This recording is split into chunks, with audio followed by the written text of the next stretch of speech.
again. Peace and blessings, peace and blessings, peace and blessings. Somebody needed extra time before they got to me, or that was a test for me. Technical difficulties is either in my world, either I'm moving too fast, so I need to slow down, or somebody needed a moment to get here and needed an opportunity to get to the point where I'm starting from versus playing catch up.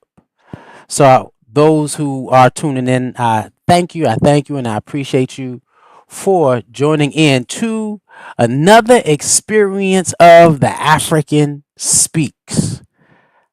Welcome to another experience of the African Speaks. Now we've been talking about the power of the divine self, and we've been traveling deeper and deeper into who we are because we know that this whole journey is about knowing thyself. This whole journey of the power of the divine self is about knowing who God called into being when God created you. Mm. Now, that's a whole thing because you can say you know who you are without any effort or by succumbing to the world, but then is that the real you? And so we've been traveling through these chapters, and we hit chapter 27. But last week we were talking about the 26, the unseen labor of shadow work. Now, in my community, we don't necessarily say shadow work, but we do a whole lot of shadow work. We work on the internal parts of you, and we always talk about what is inside you between them temples that keeps you from experiencing your inner divinity and truly experiencing the beauty of the creator outside yourself. It's a beautiful thing. And so we know in that space we said, well, that's a battle. That unseen labor is a spiritual battle that is like endless. You're not going to not be doing shadow work, which is cleaning up what's inside, or not even cleaning up what's inside, but always dealing with what's happening internally with your journey. And we said this is an essential part of experiencing your divine self or the power within you. And of course, we went through the benefits of shadow work. Now, in the process of going through these, and please, we went through the list section by section or line by line last week. And so if you have to, of course, the African Speaks, the YouTube page has all of the saved chapters, all 27. And I remember a sister hit me up. She said, I don't see a chapter 13. And I was like, well, let me make sure it's up there.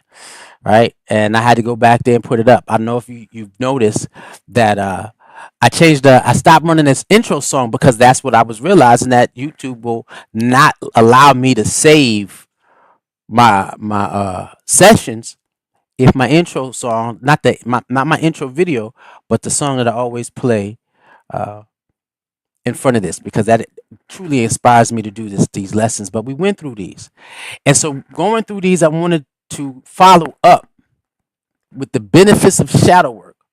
Follow up with understanding that when you're doing shadow work, it is for the purpose of seeking divine alignment, especially when dealing with the power of divine self. Some individuals will do shadow work and they're not really seeking for divine alignment. They just want to feel better being themselves, not necessarily dealing with divine alignment. And when we're dealing with divine alignment, we know we're dealing with the source, the Most High, Elohim, Jah, however you're going to label it, whatever name you're going to give the creator. But that's exactly what shadow work should lead you to, if the intent is right. Some people just says, I just want to be a normal slave. I just want to live a normal life. Well, what is a normal life if it's not functioning from the divine self? And so, again, doing shadow work should lead you to the experience where you're seeking divine alignment with the source. And so I chose this image when you see it, as you see the title. And you see the sister, the image of divine feminine, sitting in the flower of life. And if you remember, or if you've seen sacred geometry, you understand that this is how our ancestors explained the development in which God manifested all things. And so if you didn't get a chance to see sacred geometry section, where I show you how African people understood how the creator manifested everything. And this is either with or without mythology, but you can find this particular circle in everything, in all reality, going so far back. And so you see that she sits, it's behind her or within her because she's somewhat merged with it. But then if you look at where the brother, which is the little man sitting there, represents me or you, it's also internal. So not only is she trying to understand the God that she sees outside herself, the trees, the sun, the moon, the stars, flower growing, animals, plants, people, but she's also trying to deal with the God internal. And this whole journey is what I call biodirectional. It's internal and external. And most of the time when we're dealing with the power of divine self and we're trying to access something deeper within ourselves, that's what we're dealing with tonight. We're always dealing with the external experience of the creator. What can you looking for the manifestation of the divine energy or the source outside yourself? So you're outside yourself. I say 99.9% of the time, all people on the planet is looking outside themselves. But then they said that 1%, that 1% that will really balance that experience. As above, so below. As without is within. And so we have to deal with this. Your alignment is not just what you do outwardly. I'm going to be nice to people. I'm going to do this. I'm going to do that. Yeah, but if the internal parts of you are not in place, and we talked about mind and heart coherence, if that's not in place, yeah, it's going to be hard for you to actually find yourself in divine alignment. And so tonight we're going to talk about these three things: frequency, when you're dealing with divine alignment. It's how you, the energy that you emanate, time and space. So space and time. The energy that you emanate and what you do in the time and space in which you exist in. Now, when you're dealing with divine alignment, when you start down this road of understanding the divine self, it's not a being that has been born without purpose. Everybody has purpose. There's not a being or an entity, even if you say you was a mistake. Well, there is no mistake in which the creator created a seed to access an egg and it grows. If that happens, because you can have as much intercourse as you want sometimes and no one gets pregnant, not because they can't, just because God says no. But then at one time, God said we're going to allow a being to be manifested through the energy in which was engaged. Why? Because that being has purpose. And so understanding that in order to reach that divine purpose or that even that divine being, yeah, you have to seek divine alignment. And it's definitely important that you are conscious of how you're dealing with your vibration. And we're going to get into resonance in another chapter. We talked about mind and heart coherence. Even in that when we dealt with the issue inside the chapter of surfing the wave, the chapter surfing the wave, and I don't remember the numbers. I remember the titles before I remember the numbers. And again, one, because this is free download. This is not pre done. This is downloaded at the moment. And so when dealing with the uh, surfing the wave, we talk about how your brain waves change according to your age. And by the time you hit 12, your brain waves are functioning at a state of survival. You like, what? You still being traumatized, if anything, trauma doesn't stop, or the assault on the spiritual mind never ends. That's why spiritual warfare is constant. When we talked about the chapter um, of mindful consumption, we said everything, all the noise of the world keeps us from being our divine selves. So we have to take that time in that space in terms of that frequency. What frequency are we vibrating on? Are we still in our beta stage, or did we go down, or can we relax and live life at a point where we're functioning from the delta, where you're reprogrammable and doesn't matter what happens around you? You're reprogrammable and you are functioning with the change. You're becoming the change you need to see. Excuse me. And so in that space, we sit down and said, this journey, you got to walk into that door that's within you. You have to venture into the mind of you. And when we were dealing with having that experience of going within, traveling inside yourself, dealing with the unseen labor, meditation, we talked about that. Going in, we said that there's a point where you reach an area where you have to deal with the dark sides of you. And even in that process of dealing with the dark sides of you, you also come across that maze of madness inside your own mind, going from the conscious to the subconscious to the collective. We're going to get down to the collective level of consciousness. And there's that just maze of madness. And so this definitely happens when you are dealing with that divine alignment, where you're seeking to understand, who am I on this earth and why am I? You go through that pace. One love, Brian. I see you, my brother. And so going through that process and going through that pace, you got to realize that, okay, you know what? I'm going through my traumas. I'm trying to heal myself from my traumas. I'm trying to heal myself through my pain while I'm dealing with the life coming on me.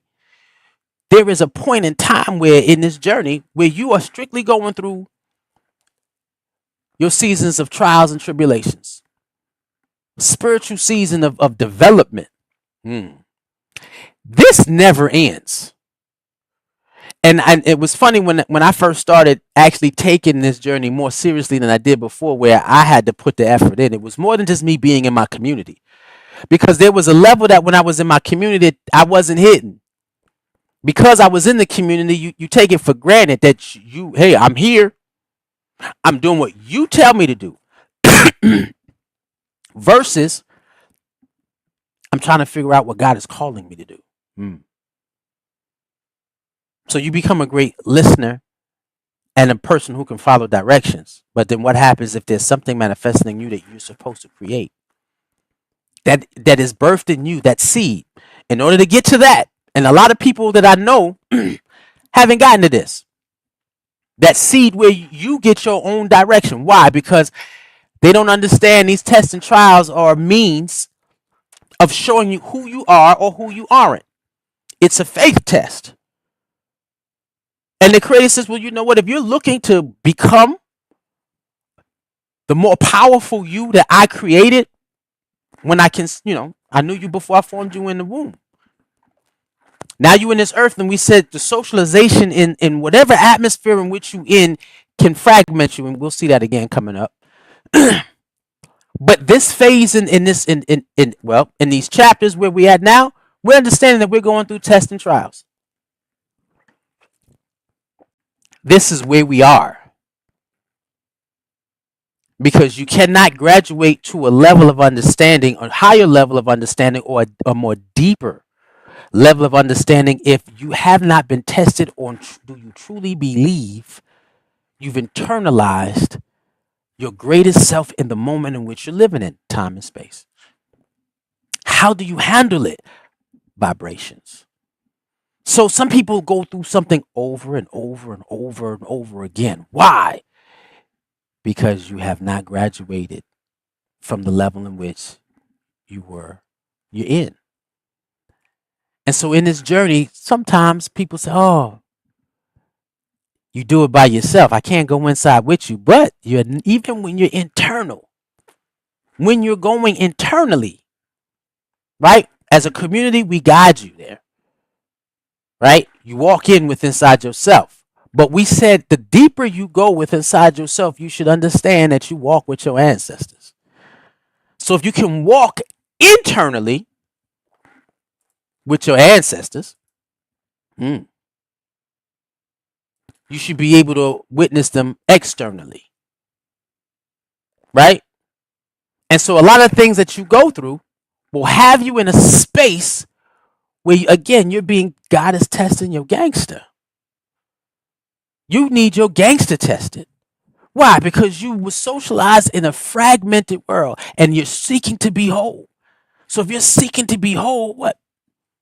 Your gangster has to be tested. And I remember when I was going through my trials and tribulations in the journey, and the brother looked at and he said, "Look," and he was teaching a class on spiritual warfare, and he said, I welcome every trial that the Creator puts me through because I am aware that I'm dealing with my divine alignment. I roll my sleeves up, and he's sitting there in his sermon in his church. Rolled his sleeves up, and I'll say it, Pastor Ken Mannery, Spirit of Faith, One Love, thank you for this awareness. He said, if you want to test my gangster, come on with it. If God wants to know who I am in this journey, when some conflict comes towards me, and they said sometimes it's hard to deal with your own traumas. Why? Because you can be drawn back into those things where it really breaks you down and it hurts you and it stops you. But you need to see yourself. You need to see whether or not you truly was able to come through that. Why? Because God cannot, the Most High cannot give you your divine purpose if you're not prepared. And so if you want to sit down and prove yourself whole after being fragmented through socialization, prove yourself in your own sacredness, you roll your sleeves up. And that's why in the we talked about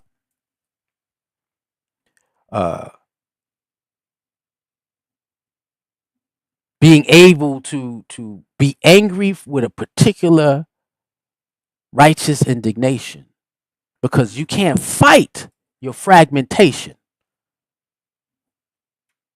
without understanding what you're fighting for. I'm fighting to reach and experience the God within me, not just the God outside. Again, we've spent more time on the external journey of experiencing God than we do the internal, but we have to balance out the efforts. And so dealing in our traumas and our triggers is important because, again, you cannot get divinely aligned if you're still working in fragmentations. And so in those triggers, and let me say this became important for me to go in detail simply because I've had individuals after the last session and the session before have been gravitating toward me saying that they have been constantly triggered, or what the new word, I'm gaslit. Not to laugh, but I like the fact that I remember words that other people told me. I remember when a sister was like telling she was gaslit. I was like, in my head, I was like, okay, brother, you need to learn what gaslit means. And I asked, what does that mean? You light a fire and you didn't know. I'm not over my trauma. And my trauma can be internal triggers, external triggers, or environmental triggers. Now, sometimes when those traumas come, and I remember when I was in my own journey to experience my sacred self after realizing how fragmented I was. Sitting with Cardinal Olubayu, and I mentioned this before. One love, Cardinal Olubayu. I'm always going to say your name. Thank you for the journey that you put me on. Uh, when I needed my own counseling and healing, and we're going to talk about bad therapy soon. Good therapy, bad therapy. And in that space, she was showing me, and this is why, real talk. So when you in a room with a therapist and you're lying down or you're sitting down, you got certain music, they're relaxing you. Why? There are, again, if I can get you to relax outside of the beta state, surfing the wave, if I can get you to relax enough where you come out of that survival mode, calming yourself down so that you go into the alpha, going through the 3 stages of your alpha to get to the delta or the theta. In that theta state, yeah, you can work some things, right? You can heal some things in that theta state. And then you get down to that delta state when they say that you need to be born again, meaning that you are not even affected. But I was in my theta state, and she was showing me my triggers, and then they would come, and I realized, okay, I was getting less and less pulled into that trauma. And then I got to a point where every time I turned around, I was in anxiety. And this is where, now again, I'm not the professional psychologist. I'm going to show you these terms, and you can act as if, you can check it to see it for yourself, because we've dealt with uh, post traumatic slave syndrome by Joyce DeGruy. We've dealt with decolonization therapy, where if your therapist does not understand that the reason why you are the way you are, the reason why you're fragmented, is because you lived in an oppressed society. And my therapy is to get you past the issues of this oppressed society. If a therapist doesn't understand that all of that stems from that, that's not a therapist's office that you need to sit in. You need to get up and move. Now, this particular the issue, rumination disorder. This was something that occurs when, man, I realized I had it. I had to sit down and say, okay, I need to heal from this. But you have to know that it exists first. And a lot of individuals where I get my calls from and I'm talking to on personal levels, they don't realize that they're suffering from this particular disorder where you're overthinking everything to the point where you begin to have persistent negative attachments. Frequency. You're overthinking about the past or the future. Frequency. You're dealing with the issue and it's depressing you or putting you in anxieties. Frequency. Let me drop this like this. And then your mood swings and you're becoming irritable. Ooh. Frequency. You withdraw from your family and your friends. Time and space.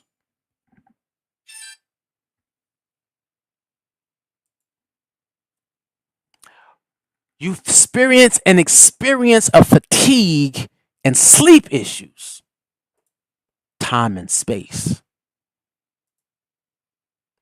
You have trouble focusing and concentrating. Time and space. You're feeling sad and hopeless. Frequency. Low self-esteem. Frequency. as you're seeking divine alignment and you go through these processes and you realize I'm in rumination. I'm having these issues where my mind, yeah, I can't control my thoughts. My thoughts are running away with me. I find a state where I'm sad. It's hard for me to deal. Uh, it's just too much. And then you find yourself always giving yourself bad therapy. I had a text conversation with a friend today where um, every time something happens in this individual's life, I watch this individual go into a state of bad therapy. You cannot talk this person out of anything. Once it hits, it's always there. It takes a minute, and then they hide themselves from the world, thinking that they're doing themselves some credit by withdrawing from life. And what they're doing is all they do is bury their issues within themselves. Bad therapy. And when I came across rumination as a disorder, it again it was an issue of time and space. I went past something. It was a quick thing, and I said, "Whoa, let me stop." I didn't stop long enough. I tried to remember the word rumination, and I said, "I'll remember that and go back and study it." Go past it. Then this chapter comes up, and I said, "I wanted to go back and study it." Now, run my way back, study it, come back up. Everything was time and space, but then it was an issue of a conversation where individuals were discussing psychological practices from psychologists that they were labeling bad therapy. Where psychologists, if they heal you, you don't pay no more. You're good. And so the question was, do they prolong your healing to make sure that they can get as much money out of you? And I thought about the movie Monk, because that brother was in there for some years, right? And realized that in my own scenario, I sat in therapy to the point where I sat down and said, if I do not figure out how to function in a state where I am my own healer, there's no way that I can continue, because then the therapy becomes, it's not helpful therapy. It becomes bad therapy. And that's why you got to look, if you get a chance, look at Jennifer Mullins' book, uh, Decolonization Therapy, where they need to change the way they go about healing the minds of all minorities in America. And even Eurocentric therapy has to change, because the illness of white supremacy is definitely a mental issue. It's deeply mentally deficient. Deeply, because it leads you to mistreat somebody that doesn't look like you.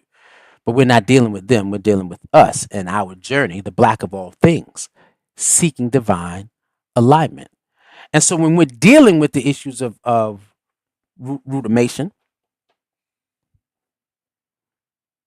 it's taking that time inside yourself to try to break those cycles where you're overthinking certain things. And I know at times I can be, and I can tell some friends, I can be um, unsympathetic.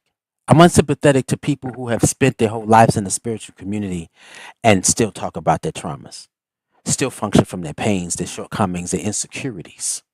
I have a problem with that, because that means I can watch you play with God, but I can't tell you why, because you don't believe you playing with God because you in the building. No, I can't see the work you doing, though, but you in the building. Hmm. Y'all sit with that for a little bit. And being able to stop it means you got to come up with some things, which is you got grounding yourself, challenging the thought with facts. And I'm like, and I would always talk to individuals and talk about the fact that, wait, um, can you please take a look at the full picture of what you're talking about? Let's balance this with what actually happened, not with what just your perception of it. let's add some facts to it. Now, your perception of the facts may look different than somebody else's perception of the facts. Now, if your perception is only negative and you can't see the positive, problem. If it was something negative, well, okay, yeah. Well, line it up with the facts and let's see what the facts are and let's see how that goes. Then this is a better one. Give yourself 10 minutes of rumination and then stop. You're not supposed to sit down and live a life dwelling on this. That's when you understand that this is you doing it to you. And there was no way, shape, form, or fashion, even to this day, that I can speak to this person that, wait, if you sitting in it this long, I've had my heart broken before. But in that space, it only takes me a certain amount of time to be heartbroken to a point where my life stops, not my journey within the Creator. It take time to heal, yeah, but I know that I look at what can I learn from this, and I'm always asking, what can I learn from this? I don't sit in it like, oh, I can't. I'm okay. Yeah, last time I did that, yeah, I wanted to kill myself because that's where that leads you. Suicide.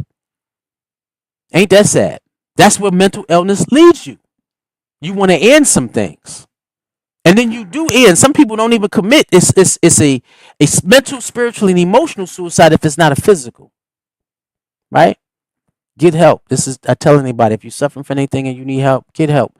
If you need help, call me.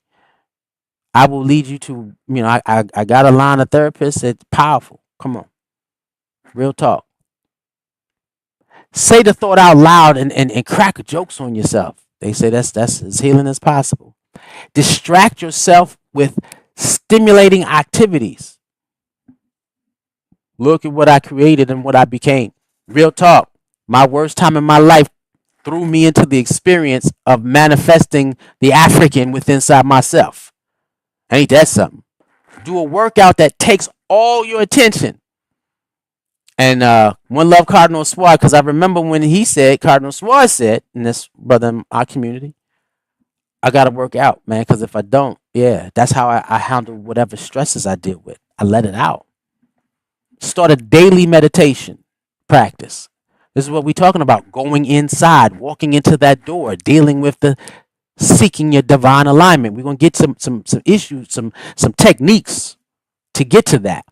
Talk to a therapist to figure out the underlying cause. Don't just look at what happened. You got to ask yourself why. And if there is no why, you got to do the hardest thing that spiritual life will tell you. Let go and let God.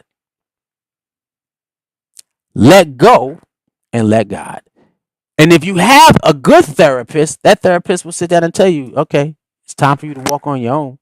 I don't need you here no more. What? Yeah, I need, but need you to utilize what you talked about. I just help guide your thoughts so that you could understand how to remove yourself from bad therapy so that you could find a way to be your own healer and then start testing out your gangster. Because when you do that, that don't mean things are not going to come or not going to be triggered. No. When you get to that point and you your own healer, it's like the Most High may say, we need to push this. The God within inside yourself will push things towards you so that you could see who you are and who you aren't and what needs to change. There was a phrase in this journey of understanding the power of the divine self. There's a phrase that states, life is not happening to you. It's happening through you. The moment that you seek to become conscious and aware and you start these efforts and these journeys, the divine being within you begins to work on your behalf. That is before your trauma will pull towards you elements in life that you need to go through, whether you like it or not. God say, you want me? Okay. You say you want me. I'm gonna pull toward you what you need. And have you ever been in those experiences where something happened to you and you came out better than you were when you started? That's this experience. Life doesn't happen to you, it happens through you when you go down this particular road. And I'm always saying to myself, and I had to say this to myself when I went through my storms. It says the devil whispers, just the concept as though the devil exists.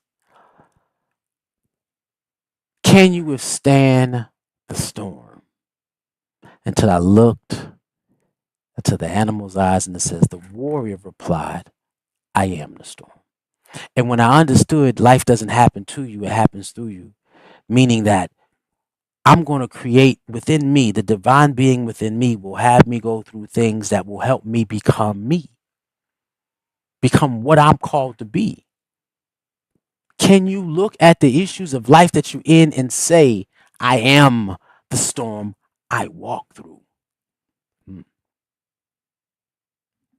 There is nothing that I'm going to go through that is going to stop me from finding the divine alignment so that I could get to my divine self, the power, the true essence of power of who I am. And so in this timeline, when you're dealing with this, you deal with the issue of the timeline in which you're living in. Now, when we're dealing with the issue of timelines and frequencies, we deal with timelines. When you're dealing with the issue of timelines, it depends on what age you are that you're going through this process. Because who you were 10 years ago, you probably had a different, purpose. As you get older, your mission may change or develop or grow or metamorphose, right? What I could do in the world when I was younger, when you say, I gave away those young years. So you can't do it the same way you would have done it if we did not get fragmented by socialization. So the storm that you're supposed to become looks different if you're older than when you're younger. There's wisdom that sets in you. My dad spent the summer with my nephew, and he said, I'm going to teach him the things that I know now. Why? Because I couldn't teach it to y'all. Why? Because I didn't know it when I had you. I had no clue of what I was doing as a father when I had you. But as a grandfather, whoa, I'm sitting on some things. So what I couldn't do in terms of the time I was in, yeah, I wasted that time away, but the time that I'm in now, no. I seek to be in the timeline of my greatest self. And that's when you get into the affirmations. When you sit down and you say you're trying to seek divine alignment, walk to where you are, next chapter, sacred language. Right? Speaking from the God self. Woo, that's the thing. Told you, downloads just come. That's the title for next week. Speaking from the God self. But to get to that point, you have to get on a timeline to be able to do these things, right? I am becoming everything God created me to be. Say it to yourself. So when you can say that, it don't matter what you're going through. Why? Because when I get out of this, I am closer to what I'm created to be. I am a masterpiece in progress, fearfully and wonderfully made. Man, there ain't no mistakes here. I have a healthy fear in God, and I'm ready to be wonderful within, with my experience of the external expression of God and my internal expression of God. As so above is below, as without is within. Come on. I was born with a purpose and I walk in it daily. You declare it. It's a state of declaration. Speaking with your God voice. Woo. I give myself grace while I grow, because some things ain't gonna be right. I'm hard on myself. I'm really hard on myself. but I push myself. Y'all, hopefully, God willing, I get to break through some things this year. Appreciate you, uh, Bishop Mwenda. He's opening some more doors for the brother to do his thing. One love. Y'all gonna see some things coming in October. All right. But give yourself grace for it, even in your shortcomings and your failures. Why? Because I was born with a purpose and I walk in it daily. You're going towards it when you start understanding. You're seeking for divine alignment. Every challenge I overcome brings me closer to my higher self. So why sit in your pain? Because you're supposed to be choosing purpose over pain. And if you could sit down and say, you know what? And I told somebody, don't question God. Be grateful that God had an experience so that you can reach your higher self. No, choose your purpose over your pain. I embrace change because I trust my transformation. Again, we're coming from a fragmented state and we're seeking divine alignment, working on the timeline that where you know that you're living in your knowing and not in your belief or your faith. Knowing is better. I am worth love, success, and peace. And sometimes you sitting there telling that to somebody else. If you got to tell that to somebody else, then you already incorrect. You never have to explain that to nobody, to anybody. Sorry, explain that to yourself and make your moves. Because if you got to tell somebody, hey, I need this. And you are the love you express, you are the success you express, you are the peace you express, and you want to draw that, and that person is constantly conflicting with that. Choose purpose over pain. I let go of comparison. My journey is divinely unique. That's another chapter. I'm going to build a whole chapter off of that one. And it's called The Divine Ego.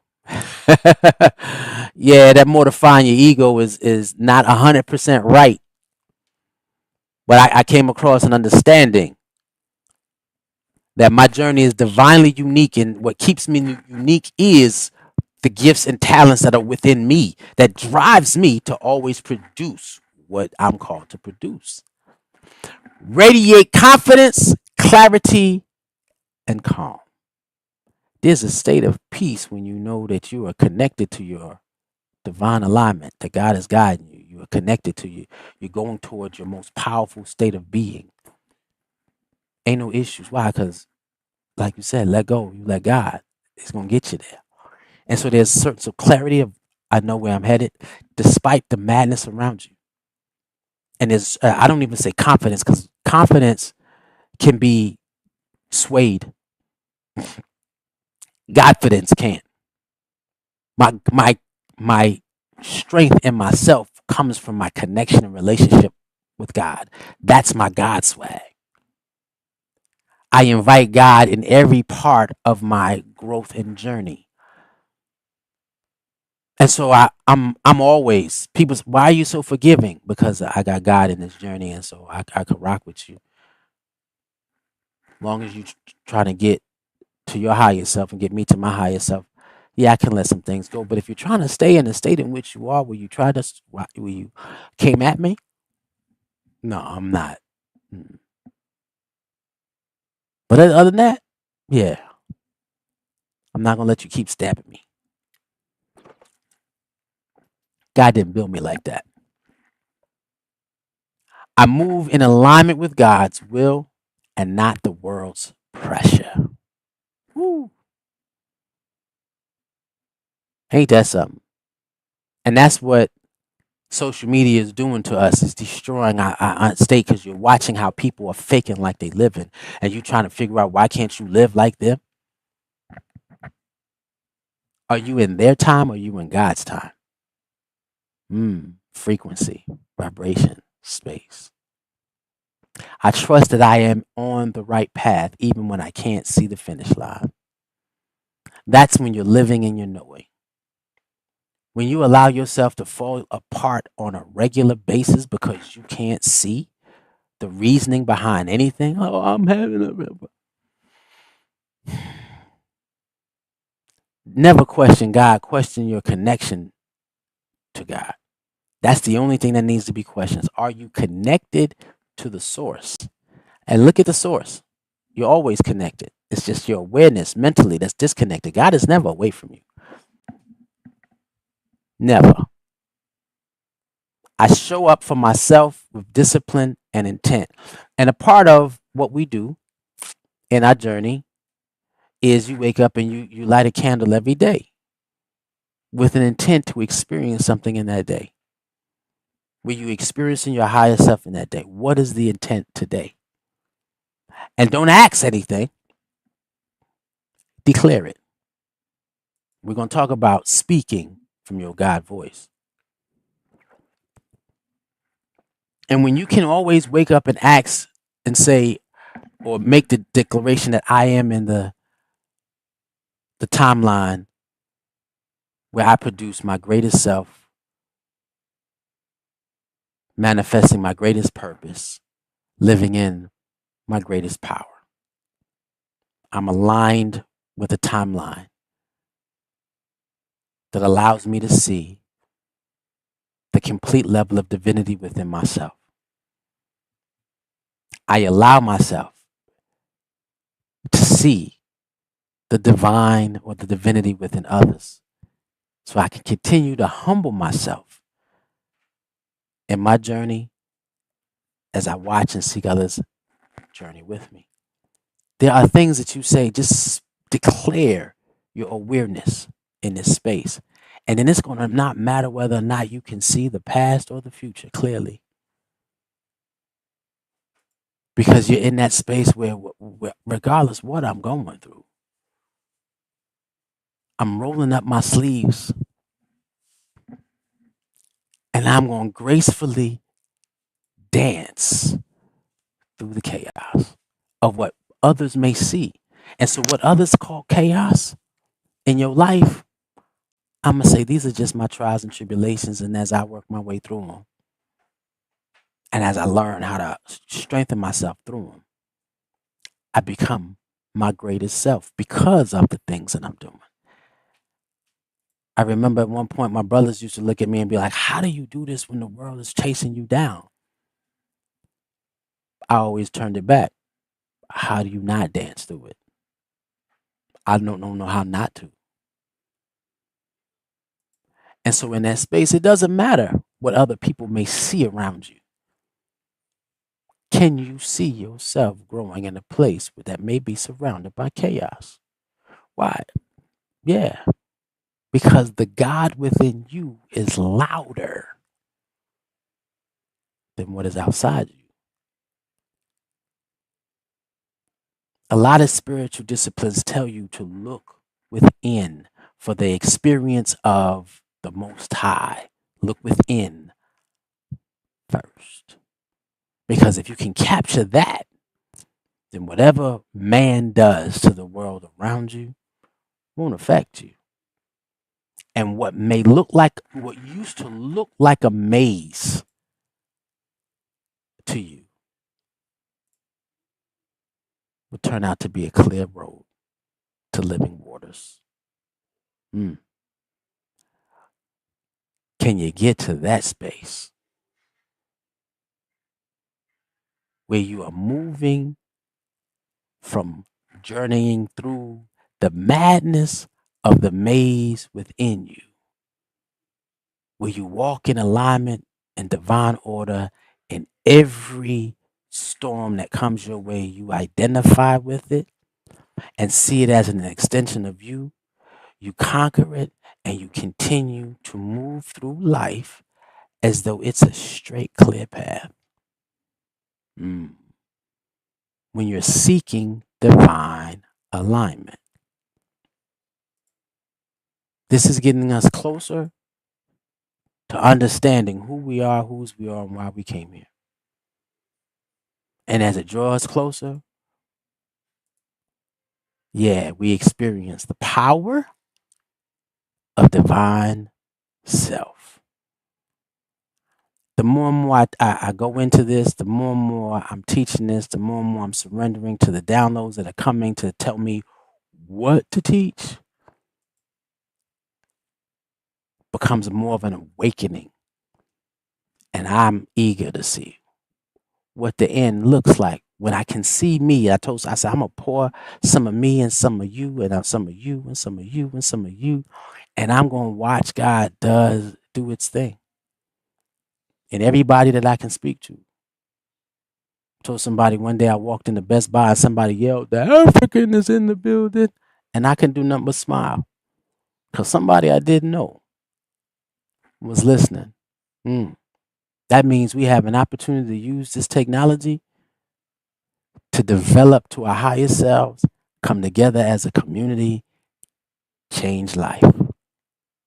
We're going to get there as we continue to seek divine alignment in our journey to experience the power of the divine self. Was that way? There we go.